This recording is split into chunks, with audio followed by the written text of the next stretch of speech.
Welcome into the College Football Every Game on the Board podcast, part number 1, even though we already did part number 2 beforehand. If you're watching live on Twitter or YouTube, Every Game on the Board, by the way, with Mid-Major Matt.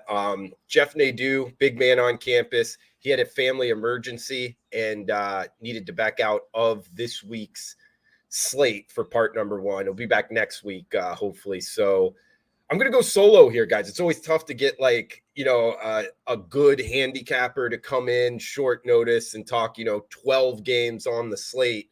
So, hey, for the last few hours, I've been researching these 12 games, Wednesday, Thursday, and Friday, plus the top of the Saturday card. So hopefully give you some good information. Got a best bet at the end. Feel free to chime in if you're watching live on YouTube. If you're watching on replay, comment below. Let me know anything. I'll be in there reading the comments and stuff if you want me to change anything up for the show. Richard, thanks for coming in live, buddy. And please smash that like button, as we are brought to you by Viva Tequila Seltzer, vivatequilaseltzer.com. Yeah, absolutely. Prayers up to Nadeau. Thanks for chiming in here, bud. But I think all will be all right with him, and he'll be back next week. But I'll get into the games here, guys. 301, 302. Jacksonville State, Middle Tennessee State, guys. This is going 8 o'clock Wednesday, October 4th. So we only got about an hour and 10 minutes. If you're listening on podcast form, only probably going to have about 20, 30 minutes to get this in because it takes me a little bit. But I like this game. I actually got down on it. This is one of those where I didn't bet it when the opening lines came out. But after doing the research for the show, I really like it. It sets up well. Top of the card here, getting the week 6 slate off. We get a 4-1 Jacksonville State team up against a 1-4 Middle Tennessee State team.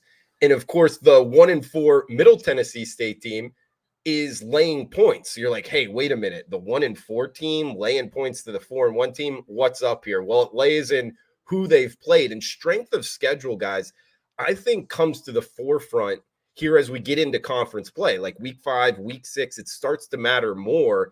And your actual overall record, in my opinion, over the last couple of years, things that I've kind of learned to stay away from is your overall record, particularly if you haven't played anybody. And Jacksonville State, they're making the step up here to FBS level football. That's another thing. So they have less scholarship available over the last 4 or 5 years. And another thing, going the next couple of weeks, they have 4 games in 18 days. I watched a little clip of their head coach, Rich Rodriguez, talking about that. So if their depth, if they have injuries, they might be a great kind of like fade city. Just look to bet against them in the coming weeks. I actually think we're going to learn a lot about tonight's game. And when you look at Jacksonville State, talking about their record, they really haven't played anybody. The best team they played was Coastal Carolina, who they lost to. That is their one loss. They also played Eastern Michigan, Eastern Tennessee State, and UTEP. So they really don't have a solid win. And I mean, they actually got a miracle win last week, if you watch that, against Sam Houston State. So overall, they haven't played anybody. MTSU, they've played 2 SEC teams, guys, Alabama and Missouri. They also played Colorado State and Western Kentucky. Both of those 2 teams are solid. So really, their losses aren't bad at all. It's a 4-hour drive from Jacksonville, Alabama. Yeah, Jacksonville is actually Jacksonville, Alabama. I knew that. I actually had a friend that played basketball there.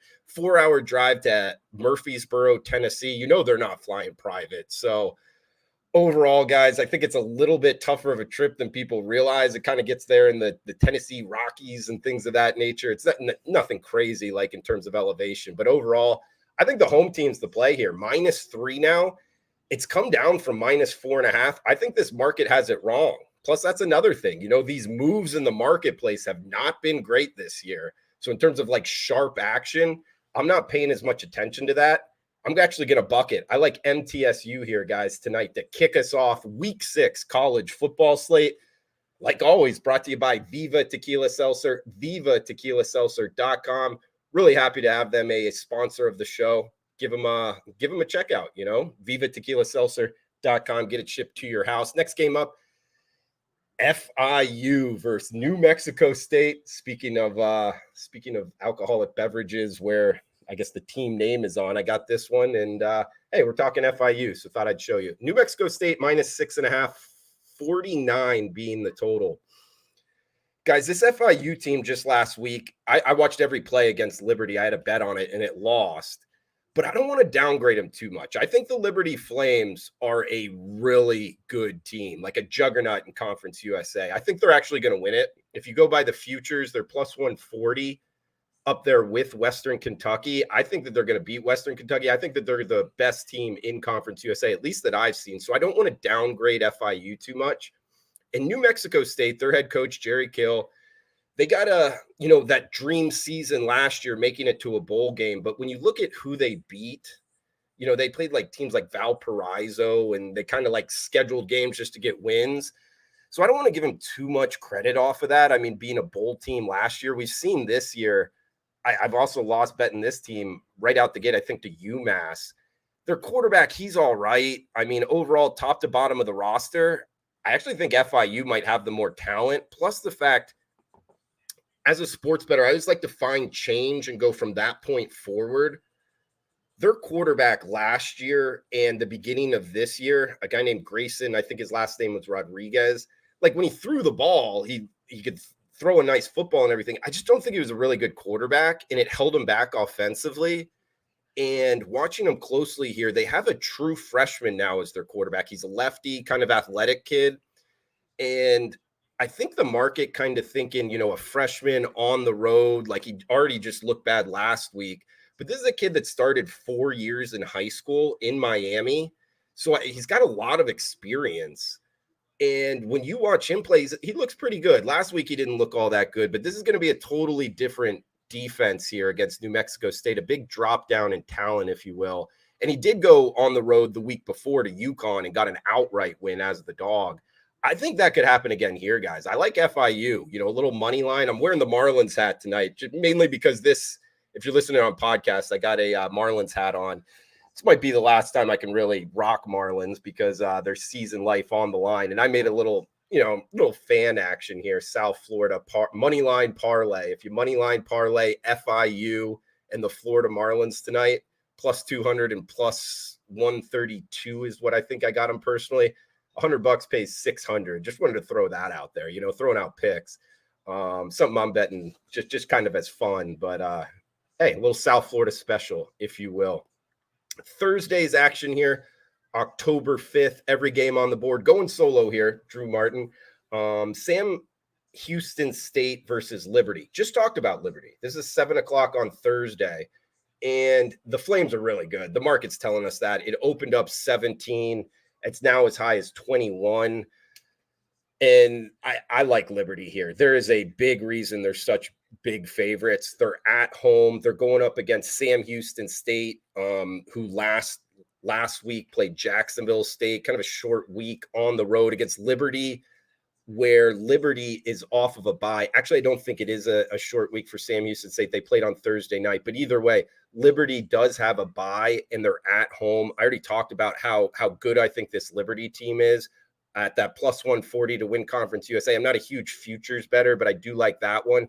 Guys, this Liberty team, I'm not a huge fan of just going through like ATS stats and becoming a winning sports bettor that way.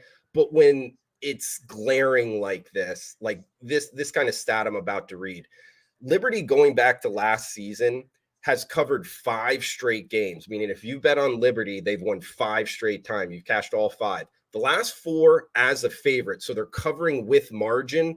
And the last 2, they've won by nearly 50 points against the spread, 48 points against the spread, not winning the game by 48. They were favored in both of them, winning the game by 48 points more than the odds makers said they would. When things like that happen, I circle it like, whoa, they're being way underpriced.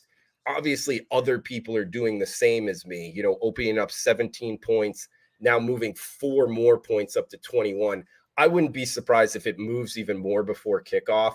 I think Liberty absolutely blows them out, 50-7, 50-10. I think that this is all Flames and blowout fashion at home. It even sets up like spot-wise, talent-wise, all towards Liberty. Next game up, doubleheader here.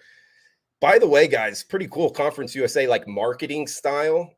Tuesday, Wednesday, and Thursday is when Conference USA is going to be playing all through the month of October. Whoever came up with that in CUSA, very, very kind of smart in my opinion. Why go up against like big SEC, Big Ten, Pac-12 games on Saturday when you can kind of get prime time, I don't know, people watching your games on Tuesday and Wednesday? It's very smart in my opinion. Western Kentucky, Louisiana Tech, WKU -6-point road favorites, 60 being the total. Ruston, Louisiana. Tricky handicap here. You go by the futures, 2 of the top 3 teams in Conference USA. Sonny Cumbie, the head coach for Louisiana Tech. Their losses are to Nebraska, SMU, and North Texas. That North Texas game, a little bit head-scratching. I didn't get a chance to go back and watch that one. But North Texas can't stop anybody. So them not being able to outscore the Mean Green kind of gives me a question. Western Kentucky, their 2 losses are to a really good Troy team in Ohio State, so I don't want to downgrade them too much for that. I saw a trend here, 0-8 underrun in conference for Western Kentucky. That might speak to their defense when they get into conference play a little bit better than the market kind of letting you know. I mean, you make me bet it. You know, this is every game on the board. We got to talk them all. I would be on the Hilltoppers -6, guys. I would go ahead and lay the wood on the road. We get Friday, October 6th action up next, 7:30 Eastern, Kansas State and Oklahoma State, as we talk some Big 12 here. 53 being the total. We're seeing Kansas State -12-point road favorites. Last year, they won this game 48-0. They're also out of the top 25 rankings after the last couple of weeks, not looking all that good. They did beat UCF, however. Their last 5 years, the home team is 5-0 against the spread. They've covered all the games, the home team. So that would speak towards Oklahoma State. But I don't think this Oklahoma State team is all that good, guys. 3 weeks ago, they lost 33-7 to South Alabama.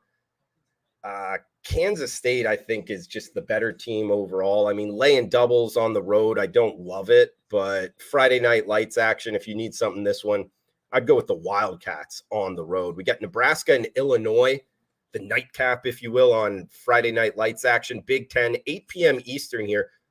Low total, 43. Illinois -3 in the hook as the favorite. Matt Rule in his first year at a program, a lot of people, you know, I remember saying this in the offseason, he's really struggled, you know, whether it be at Baylor or at Temple before that. I don't know about in the NFL with Carolina, but probably not very good. He obviously doesn't have that job anymore. And it's got, you know, Nebraska hasn't looked all that good in year one.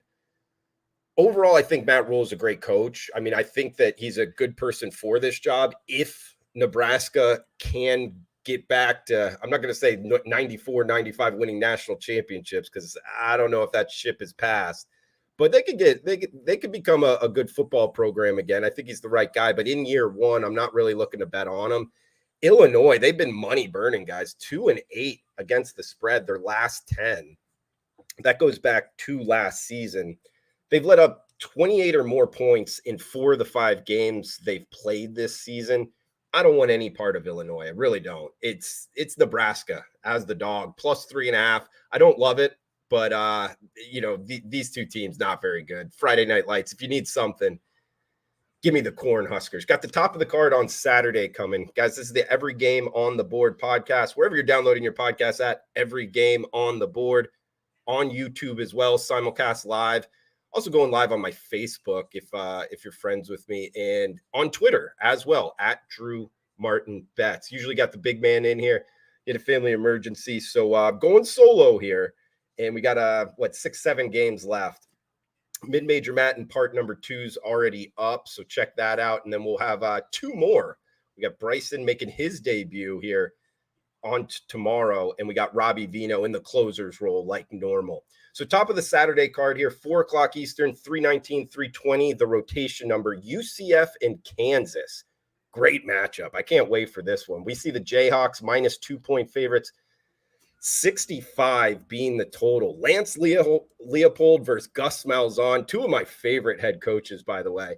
But they're very different. They really are. I mean, Gus Malzahn, I was a big fan of his at Auburn, and mainly because he recruited so well. I mean, the play calling wasn't all that great, but the defensive line was always one of the best in college football. So it would kind of keep Auburn, if you remember back to when he was there, they were going toe-to-toe with Georgia. I mean, I think he was 3-4 against Nick Saban, 3 wins, 4 losses. That's better than probably any other coach out there. But Auburn showed him the door, and he finds himself at UCF. And sure enough, top of the recruiting rankings, guys, in the Big 12 for next season. So watch out for that, betting him in the future. However, talking about this game, top of the card on Saturday, I don't think UCF's the right side. I know the market, it opened -3 down to 2 now. So meaning UCF money came in. I think that has more to do with the Kansas quarterback injury. However, their backup, Jason Bean, a transfer from North Texas. I've been watching this kid for a long time. He's a good runner. And Central Florida sometimes struggles, just kind of stopping dynamic offenses. I think Kansas is the side. Plus, UCF has kind of quarterback. Plumlee's banged up. I'm not sure if he's going to play. I've had just in my notes of reminders for myself, like, look to bet against UCF on some of these road matchups in the Big 12. I think that this might be a little bit of a tough trip for him here, going to Lawrence. I mean, it's a competitively priced game here, guys, but I think Kansas wins it. I really do. And even if we see more Central Florida money, it's not one that I bet, but I think Leopold is the better X's and O's coach. As much as I like Malzahn, he's one of the best X's and O's coach in all of college football. I mean, he came from the FCS level. I think he won the national championship at the FCS level, got a D1 position at Buffalo. They went on to win the MAC. Then Kansas makes one of the best hires that nobody talks about in Lance Leopold, and now they're pretty good at football. I'm going to ride that wave. Lance Leopold and the Jayhawks, I think, are the side here, guys. Can get them as low as -2 right now. I wouldn't be surprised if that line keeps moving, so it might be one to wait. But I think Kansas is the side, top of the card. Marshall and NC State up next. If you listen to part 2, I knew that I was going to be doing this solo, so I asked mid-major Matt about some of the games I know he would know about. He's a Syracuse guy, so he went to Syracuse. I asked him about that one. And NC State, I think he interviews the head coach for NC State each week, so with his radio show. So I asked him about this. He'll go a little bit more into depth in the Marshall-NC State game if you want to hit that in the next section. But 44.5 being the total. Wolfpack -6 in the hook. Got a couple stats for you. Marshall, 10-1 against the spread run as road dogs, their last 11. So in this type of role, they've been absolutely money. They've won each of their last 5 against the spread. So going on the road and being the dog, Marshall's been a tough go against. They're 4-0 on the season, and they did beat Louisiana Tech and Old Dominion, 2 teams that I don't know really how good they are, but 4-0 out the gate. NC State, they're winless against the spread. They have not cashed a bet yet. I mean, Dave Doran, he's got to be on the hot seat now. And their quarterback, Armstrong, he was a transfer from Virginia, I think 2 years ago. He just lit it up passing yards, maybe even led the country. But he has not been very good here in the move to this NC State offense. And they're actually making a change at quarterback. So MJ Morris, he's a sophomore dual threat backup quarterback, is going to come in. Kind of depends how you want to read that, I feel. Like as a sports bettor, always looking for change going from that point forward. We get it here at the quarterback position. I just don't know too much about MJ Morris. I haven't seen him play a lot. So I would look for a spark offensively. It's enough to keep me off of the Marshall side, at least right now. But overall, it's not one that I've gotten down on, but a good learning one. I do have this one, set to record and everything to watch this kid play, MJ Morris. If they have a spark on offense, it's one of those things I think we could get out in front of the market in weeks to come. Next one up, 323-324, Vanderbilt in Florida, 52 being the total, -18.5. That's the Gators in the swamp. This is a 4:00 kick. I've watched a lot of these two teams, Florida and Vanderbilt. And Vanderbilt is a team that I got absolutely wrong, guys. I thought that they might be able to make some money this season. I bet their season win total over 3.5.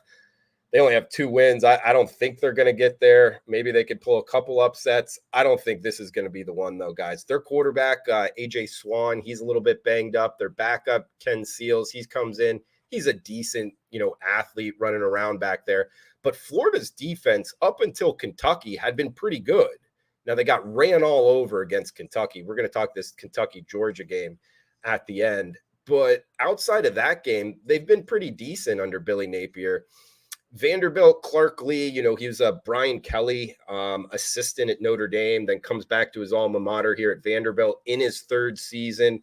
They're doing a whole lot of renovations. Their recruiting rankings are higher. However, for this season, this is not a very good Vanderbilt team. Their defense is not very good at all. They're a good team to bet over the total just because they haven't been stopping anybody.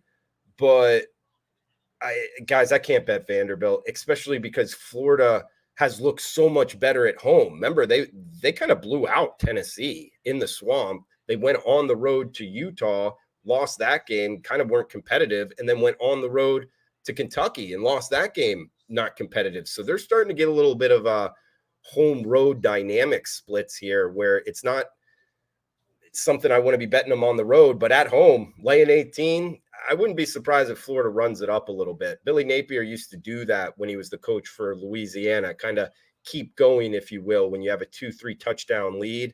I look for that kind of profile in a head coach. If you need something here, I would be on the Gators minus 18. Syracuse and North Carolina. Again, I asked Matt about this in the last section. 59.5 being the total. UNC minus 8.5 point home favorites. Syracuse is the team that won 6 games last year to start the season, and then they lost their last 6. And sure enough, they've won the first 4, and then they lost to Clemson. This might set up to they might be falling off here towards the end, possibly anyway. They're number 115 in the country in terms of sacks allowed, and UNC's defensive line is pretty good. We've already seen that this season. 8.5, the ultimate equalizer here for the Tar Heels as the favorite. I would lay it with the favorite, guys. You can actually find it minus 8. That's the Tar Heels. So, hey, that's the side I would go with. We've got a couple games left, actually 2 left. Do want to give a shout out to Viva Tequila Seltzer, vivatequilaseltzer.com. Check them out. That's where you can get it shipped to your house, guys. And yeah, just a quick shout out to our friends, Viva Tequila Seltzer, ultimate go-to for toasting those winning picks. Only 88 calories, 0 carbs, no sugar, 4.5% ABV. Viva, the perfect match for celebrating those victories. Hopefully we get you a couple here. Got best bet coming up in just a second. 2 games left for part number 1. Every game on the board, wherever you're downloading your podcasts at. Every game on the board. We got Toledo and UMass. We get a MAC team playing UMass here. Minus 19. That is the Rockets as the road favorite. 58.5 being the total. It does look like rain in the forecast, guys, in Amherst, Massachusetts. Keep that in mind. It's only Wednesday as I'm talking right now, but I don't like laying huge numbers whenever there's kind of weather, rain, cold, things like that, because I always feel like the coach and the players for the winning team are just like, run the ball and let's get out of here. I think there's actually something to that. However, 19 isn't that big of a number. I mean, particularly against UMass. This UMass team is second to last nationally in scoring defense. They're letting up just under 40 points per game. I think Toledo's going to go north of 40 as long as the weather is at least decent. They've scored 84 points in their last 2 games. Their quarterback, Finn, he's pretty good if you watch him. He has 10 touchdowns on the season. Toledo's going to win this one. I mean, but laying near 3 touchdowns with a MAC team, always a tough proposition. If it's not that bad of weather, though, guys, I would be on Toledo here, minus the 19. And we got last game up, de facto SEC East championship game. And I say that kind of joking, but it's serious. I mean, it's Kentucky and Georgia in between the hedges here, guys. And it's Georgia minus 14.5, and we get a total of 48. So that's the number here. It opened 15 down to 14.5. I like Kentucky. I really do. I'm going to make it my best bet. Give me the Kentucky Wildcats plus the 15. A couple reasons why. 1, 5-0 out the gate. Georgia, back-to-back national championships, but they're being overpriced. Their last 3 games, they've dropped all 3 against the spread, including the last 2 SEC games against South Carolina and Auburn. If you remember, South Carolina was out to they were winning that game for a good portion. So was Auburn. And they lost both of those games by over 20 ATS points. So they're being overpriced in the betting markets. I always go back to that. And Mark Stoops, he's done a great job in Lexington. His defensive coordinator, Brad White, they're kind of teaming up here. And this defense, by the metrics, are better than Georgia's. I mean, their rush defense is really good. They're top 10 overall in yards per rush allowed. And when you combine that with the fact that Kentucky, they got Vanderbilt's actually running back in a transfer from last year, and he had 280 yards last week. This is the number 2 rushing offense in yards per rush in the country. Their running back Davis, he's been a beast. And what I'm getting at is their defense is really good. The rushing game is really good. If they can grind out a couple first downs here, it's kind of setting up to be a shortened game. Therefore, to grab more than 2 touchdowns with the underdog, that's kind of a profile I like to look to bet. Plus the fact, hey, Kentucky catching plus 550 on the money line, or at least plus 500 now. It was plus 550. Some other people probably thinking what I'm thinking. Solid defense, good running game, 5-0 out the gate, looked really good against Florida. Give me the Kentucky Wildcats as the best bet, guys. Plus 14.5 is available right now. Also plus 500 on the money line. Victoria, thanks for joining here. Victoria Benedict, she's like in Middle Tennessee State as well, -3. All right, welcome in. Let's go MTSU. Texas A&M, I like them +3, I really do. But yeah, bringing us some bangers, if you will. All right, thanks, Victoria, for jumping in. Sleeky, thanks for joining. Richard as well. Deep Fry Tie, like the name, man. Thanks for joining on YouTube, guys. Every game on the board. So I'm Drew Martin, stepping in for Jeff Nadeau.